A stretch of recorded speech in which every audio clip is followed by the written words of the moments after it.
नमस्कार। लोकतान्त्रिक समाजमा नागरिकको सपना साकार पार्ने दुई मूलभूत साधन छन्। पहिलो, तपाईँ हामी नागरिकको विवेक, त्यो विवेक जसले सही गर्छ, गलत गर्दैन र गलत गर्न पनि दिँदैन।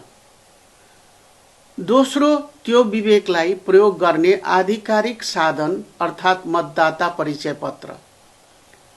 जेनजी युवा र समस्त नेपालीको सपनाको नेपाललाई यथार्थको नेपाल बनाउन सबैभन्दा पहिला तपाईँ हामीले मतदाता परिचय पत्र बनाउनु पर्छ अनि त्यसको सही उपयोग गरेर सही प्रतिनिधि छान्नु पर्छ, अथवा यहाँहरू आफै सही प्रतिनिधि बन्नु पर्छ।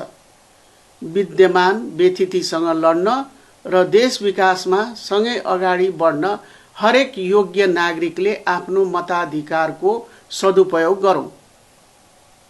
मताधिकारको सदुपयोग गर्न नजिकैको निर्वाचन कार्यालय गएर आजै मतदाता परिचय पत्र बनाऊ।